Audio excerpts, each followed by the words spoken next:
Kalau saya sebutin manfaat, keutamaan salawat kepada Rasul, lebih daripada 100 manfaat. Menghilangkan kesusahan, memberi kemudahan lunasi hutang, menyembuh penyakit, menjamin ampunan dosa, mendapat 10 rahmat, mendapatkan syafaat Rasul, posisi kita semakin mulia. Setiap kali kita salawat semakin naik darajat kita. Barang siapa yang salawat kepadaku 10 kali, dapat 10 kebaikan, dapat 10 rahmat, dihapus 10 kejahatan, dan naik 10 darajat, dan di akhirat dapat syafaatku. Luar biasa. Hadis yang terakhir, Ubay bin Ka'ab radhiyallahu anhu berkata, ya Rasulullah, aku suka berdoa. Karena salawat, arti salawat adalah doa. Arti salawat, doa. Ya Rasulullah, aku suka berdoa. Berapa dari doaku saya jadikan untukmu? Artinya berapa persen ya? Kalau bahasa kita, berapa persen kira-kira? Kalau misal saya doa 10 menit, berapa menit untuk Rasul, dan yang sisanya buat aku? Contoh, aku kalau berdoa, ya Allah ampuni dosaku, ya Allah murahkan rezeki, sembuhkan penyakit, Allahumma salli ala Muhammad wa ala ali Muhammad.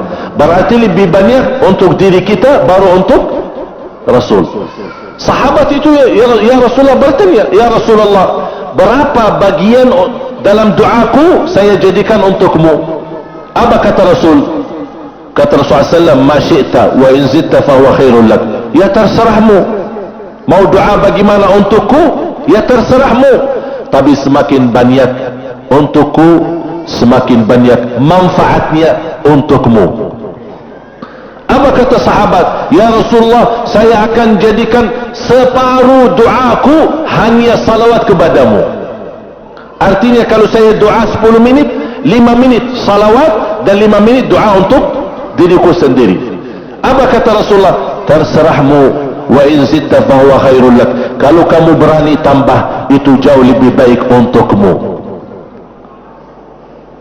Tawar menawar sama Rasulullah SAW, sampai di ujung hadis beliau berkata, ya Rasulullah, saya janji doaku semuanya untukmu. Artinya apa? Kalau dia angkat tangan berdoa, tidak satu pun minta buat dirinya. Bismillahirrahmanirrahim. Allahumma salli ala Muhammad wa ala ali Muhammad. Allahumma salli ala Muhammad wa ala ali Muhammad. Allahumma salli, sampai selesai. Tidak minta ampunan, tidak minta rezeki, tidak minta sehat, tidak minta keturunan, tidak minta apa-apa. Hanya fokus dengan salawat. Karena dengan salawat, apa yang kita niatkan terkabul.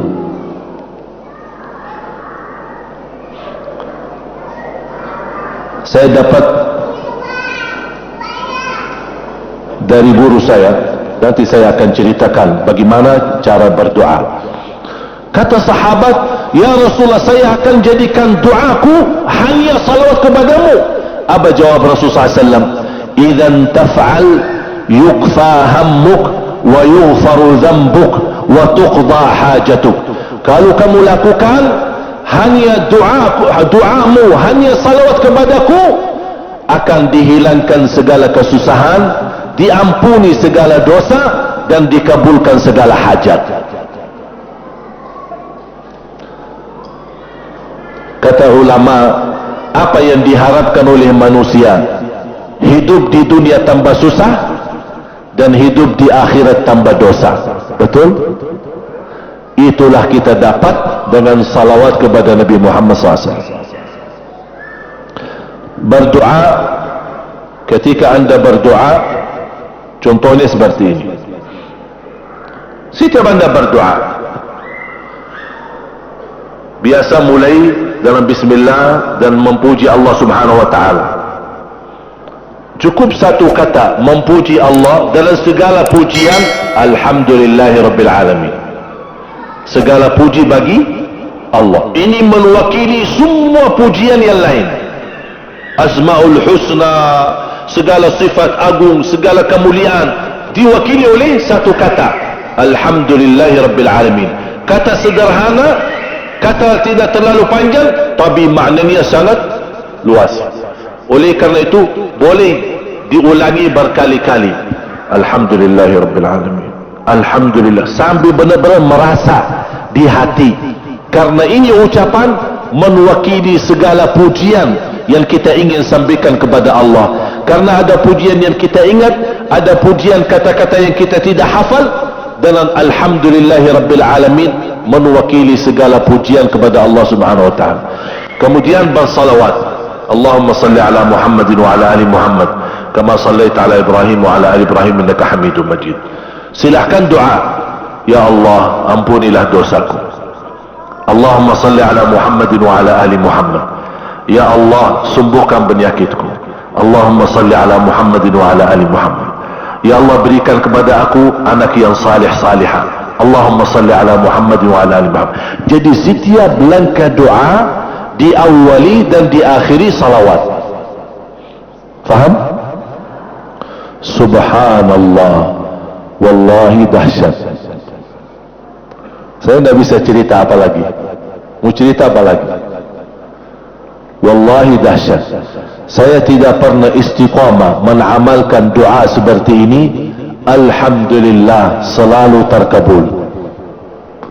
Bahkan nyata Allah kasih. Sudah selesai. Wallahi jamaah sekalian, salawat kepada Nabi Muhammad bukan budaya, bukan kebiasaan, tapi amalan yang sangat manfaat buat keselamatan kita, kebahagiaan kita di dunia maupun di akhirat. Bahkan keselamatan buat anak kita, salawat kepada Nabi Muhammad SAW. Terakhir sekali lagi, ketika anda bersalawat, apa yang saya cerita tadi tolong dihadirkan dalam fikiran. Siapa Nabi Muhammad itu? Nabi Muhammad penolong kita di hari kiamat. Nabi Muhammad yang membawa syafaat untuk kita. Nabi Muhammad yang menunggu kita di surga. Nabi Muhammad yang membela kita di saat kita berdiri di hadapan Allah. Nabi Muhammad yang akan membantu mendoakan kita saat jalan di atas sirat. Nabi Muhammad yang mendampingi kita nanti ketika kita minum dari air Al-Kautsar. Nabi Muhammad yang menemani kita masuk ke dalam surga. Nabi Muhammad yang tidak pernah lupa sama kita. Makanya ketika anda bersalawat dan membawa perasaan dan membawa penghayatan ini, insya-Allah jemaah sekalian akan terasa, ya Allah ternyata indahnya salawat kepada Rasul. Karena sudah kontak di hati. Apalagi kalau anda begitu salawat dan salam, Rasul jawab. Rasul jawab kita, Waalaikumsalam ibu. Tapi cuma kita tidak dengar. Dia dengar salawat kita, dia dengar salam kita, tapi kita tidak mendengar jawab beliau. Allahu Akbar. Wallahi kalau bisa kita rasakan, wallahi ibu bapak akan sendiri menangis tanpa merasa. Sendiri, kok tiba-tiba nangis? Kok tiba-tiba kok tidak bisa tahan diri? Karena Nabi Muhammad itulah yang semestinya sudah menguasai hati kita, sudah ada di hati kita, sudah mempenuhi rasa cinta di dalam hati kita. Makanya kata Rasulullah, tidak sempurna iman seorang sampai dia mencintaiku lebih dari ibunya, lebih dari bapaknya, lebih dari anaknya, lebih dari hartanya, bahkan lebih dari dirinya sendiri. Baru sempurna imannya. Bagaimana kita bisa mencapai kesempurnaan iman seperti ini? InsyaAllah dengan bersalawat, dengan membawa perasaan, membawa kehadiran cerita-cerita yang sama-sama kita belajari, baru akan terasa di dalam hati. Posisi Nabi Muhammad akan semakin besar, semakin mulia di hati kita. InsyaAllah semakin mulia di hati kita, InsyaAllah akan semakin semangat beribadah, semakin semangat mendekati, semakin semangat mempelajari dan semakin insya-Allah menjadi baik di mata Allah dan insya-Allah baik di mata manusia. Amin ya rabbal alamin.